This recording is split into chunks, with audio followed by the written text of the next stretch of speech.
مولاي صل وسلم دائما ابدا۔ یہ تمام نفوس قدسیہ یعنی صحابہ کرام، ازواج مطہرات، امہات المؤمنین اور اہل بیت اطہار، یہ سب آپس میں ایک دوسرے سے پیار کیا کرتے تھے۔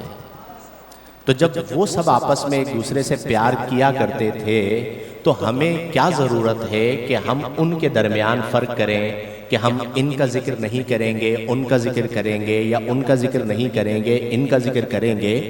ہم تو وہ ہیں کہ ہمارا بیڑا اس لیے پار ہے کہ ہم ذکر اصحاب رسول بھی کریں گے، ہم ذکر ازواج رسول بھی کریں گے، اور ہم ذکر اہل بیت رسول بھی کریں گے۔ اہل سنت کا ہے بیڑا پار اصحاب رسول، اہل سنت کا ہے بیڑا پار اصحاب رسول، نجم ہیں اور ناؤ ہے اطرت رسول اللہ کی۔ تو حضرت عمر فاروق اعظم رضی اللہ عنہ اللہ تعالیٰ کے محبوب ہیں، اور اللہ تعالیٰ کے محبوب کریم علیہ افضل الصلاۃ والتسلیم کے بھی محبوب ہیں۔ ابتدائے اسلام میں جب آپ نے اسلام قبول کیا تو آپ کے لیے یعنی آپ کے قبول اسلام کے لیے نبی کریم صلی اللہ علیہ وسلم نے دعا فرمائی، اور نبی کریم صلی اللہ علیہ وسلم کی دعا اللہ نے قبول فرمائی، اور لوگوں کو اسلام سے عزت ملتی ہے۔ کس سے عزت ملتی؟ بھئی دیکھیں، مثال کے طور پر میں ہوں تو آج ہمارے معاشرے میں میری جو عزت ہے وہ کس کی وجہ سے ہے؟ میرے پاس اور کچھ بھی نہیں ہے۔ سبب عزت، لوگ مجھ سے پیار کرتے ہیں، محبت کرتے ہیں، اس کا صرف ایک سبب ہے، اور وہ سبب ہے اسلام، کہ اسلام نے مجھے عزت عطا فرمائی۔ آپ سب کے دلوں میں میرا پیار آیا تو کس سبب سے آیا؟ میں آپ کا رشتہ دار تو نہیں، لیکن حضرت عمر وہ ہیں کہ عام طور پر اسلام سے لوگوں کو عزت ملتی ہے، لیکن اللہ نے حضرت عمر سے اسلام کو عزت عطا فرمائی۔ یہ بہت بڑی شان کی بات ہے۔ اب الفاظ سنیے، نبی کریم صلی اللہ علیہ وسلم نے دعا کی۔ نبی کریم صلی اللہ علیہ وسلم نے یوں دعا فرمائی کہ اللہم اعز الاسلام، کہ اے اللہ تو عزت عطا فرما اسلام کو۔ کن کے ساتھ؟ آپ نے فرمایا بِأَحَبِّ هَذَيْنِ الرَّجُلَيْنِ، ان دو لوگوں میں سے۔ نبی کریم نے دو نام لیے، فرمایا ان دو لوگوں میں سے مولا جو تجھے زیادہ محبوب ہو تو اس کے ذریعے اسلام کو عزت عطا فرما۔ کن دو لوگوں کے ذریعے؟ فرمایا بِأَبِي جَهْلٍ او بِعُمَرَ بْنِ الْخَطَّابِ، یا ابو جہل کے ذریعے یا عمر بن خطاب کے ذریعے۔ کس کو عزت عطا فرما؟ اسلام کو عزت عطا فرما۔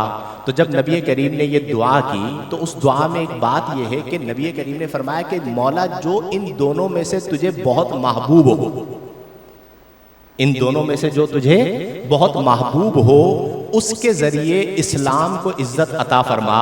تو اللہ نے اسلام کو حضرت عمر کے ذریعے عزت عطا فرمائی، اور آپ نے اسلام قبول کیا۔ اس سے یہ بات بھی سمجھ میں آئی کہ حضرت عمر اللہ کو محبوب ہے، چونکہ نبی کریم نے دعا یہ فرمائی تھی کہ جو تجھے محبوب ہو اس کے ذریعے عزت عطا فرما۔ تو حضرت عمر وہ ہیں کہ جنہیں اللہ نے اپنی محبوبیت کا شرف عطا فرمایا، اور آپ نے اسلام قبول کیا، اور آپ کے قبول اسلام سے اللہ نے اسلام کی عزت و توقیر میں اضافہ فرما دیا۔ دیکھیں، ایک ہوتا ہے یوم الفرقان، ایک کیا ہوتا ہے؟ فرقان کا معنی فرق کر دینے والا۔ تو غزوہ بدر کو آپ یوم الفرقان کہتے ہیں کہ یہ وہ دن تھا کہ جس دن حق اور باطل کے درمیان فرق ہو گیا، تو وہ دن فرقان ہے، فرق کرنے والا۔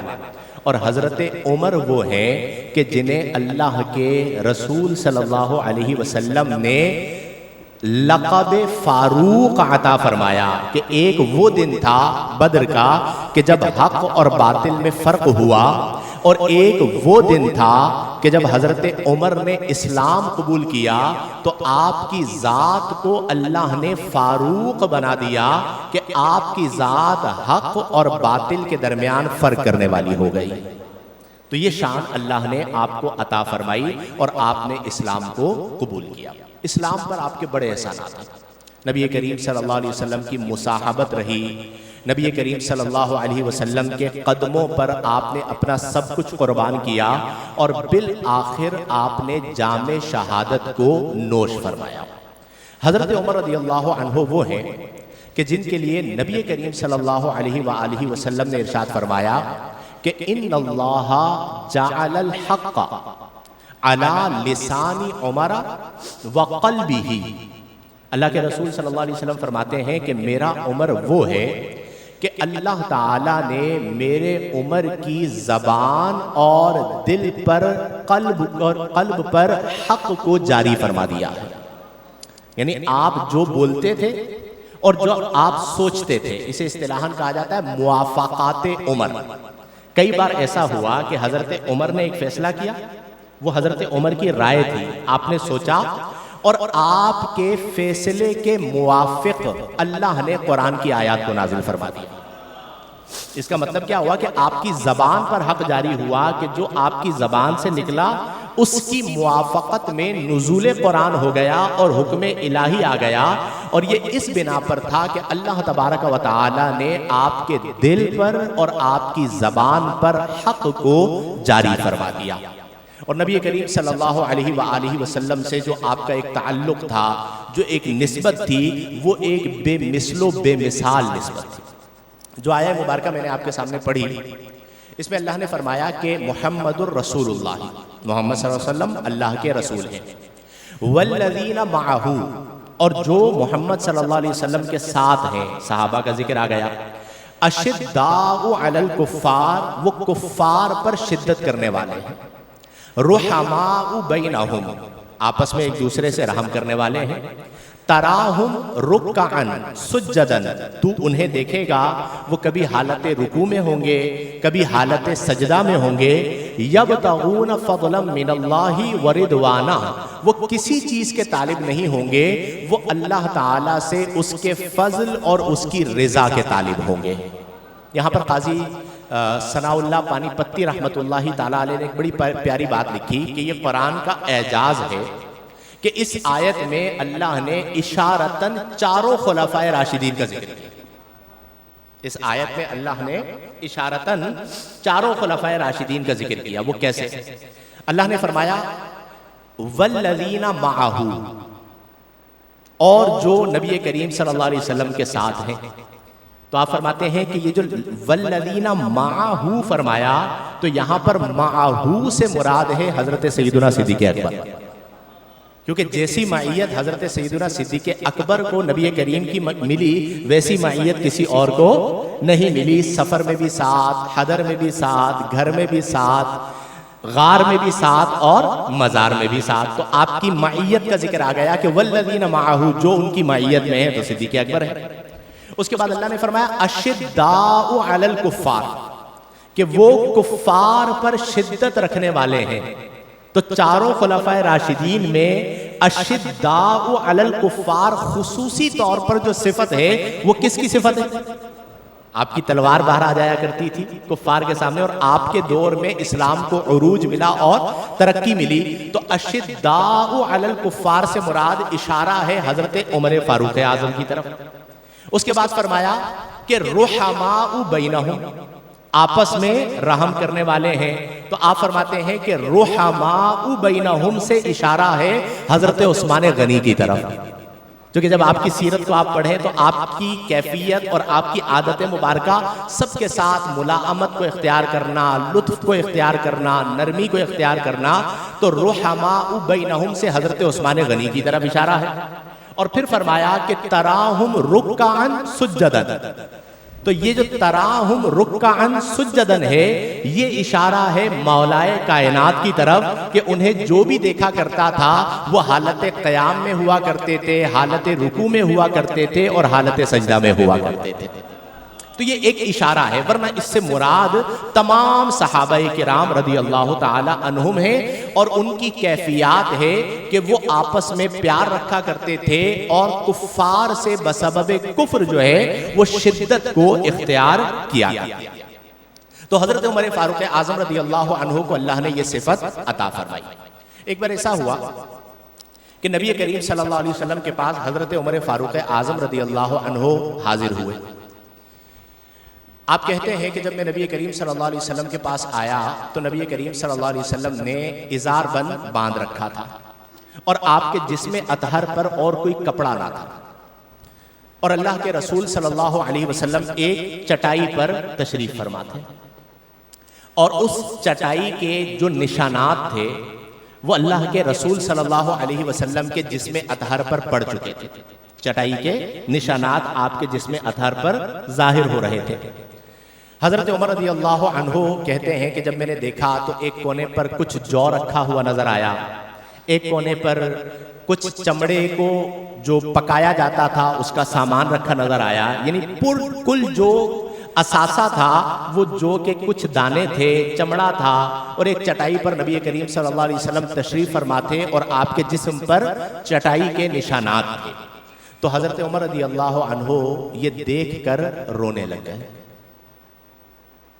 آج مشکل حالات آتے ہیں نا تو ہم لوگ پریشان ہو جاتے ہیں کہ جی اتنا مشکل وقت آ گیا. اللہ کے رسول ہیں، مالک کونین ہیں، گو پاس کچھ رکھتے نہیں، دو جہاں کی نعمتیں ہیں ان کے خالی ہاتھ میں.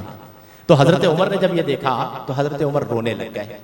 تو نبی کریم صلی اللہ علیہ وسلم نے فرمایا کہ اے ابن الخطاب، یعنی اے عمر، تم کیوں روتے ہو؟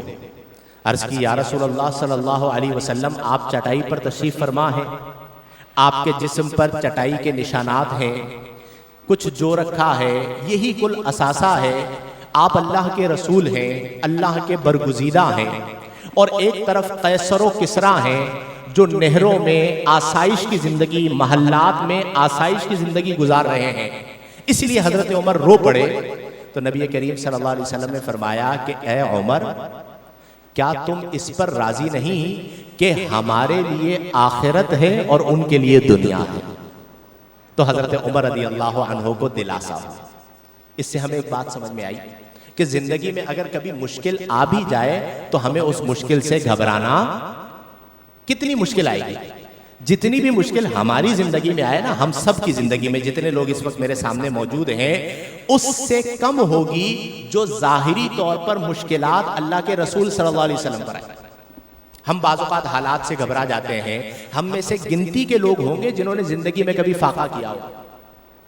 کتنے ہی مشکل حالات کیوں نہ ہوں، اللہ تعالیٰ ہمیں کھانا عطا فرما ہی دیتا ہے اور ہم کھا کے ہی سوتے ہیں اور اپنے بچوں کو کھلا کر ہی سوتے ہیں.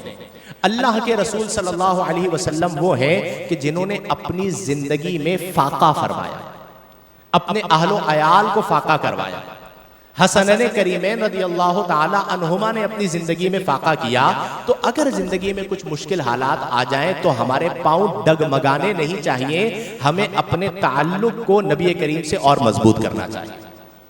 زباں پر شکوائے رنجو علم لایا نہیں کرتے، زباں پر شکوائے رنجو علم لایا نہیں کرتے، نبی کے نام لیوا غم سے گھبرایا نہیں کرتے. تو زندگی میں مشکلات کا سامنا کریں. اگر مشکل وقت آ گیا ہے تو یہ گزر، جیسے آج کل حالات چل رہے ہیں، بہت سارے لوگ واقعتاً پریشان ہیں، پریشانی آتی ہے، لیکن اس پریشانی کی وجہ سے آپ نے امید کو نہیں چھوڑنا. رزق کا ذمہ کس نے لیا ہے؟ بولیے اونچی آواز سے. بندوں کے ہاتھ میں رزق ہے. وَمَا مِن دَابَّةٍ فِي الْأَرْضِ إِلَّا عَلَى اللَّهِ رِزْقُهَا، کہ رزق اللہ تعالیٰ نے اپنے دستے قدرت میں رکھا ہے. جب رزق کا وعدہ اللہ نے فرمایا ہے تو اللہ تعالیٰ رزق ضرور عطا فرمائے گا. یہ عقیدہ اگر مضبوط ہو جائے تو کبھی رزق کی وجہ سے بندہ پریشان نہ ہو. مولاي صل وسلم دائما أبدا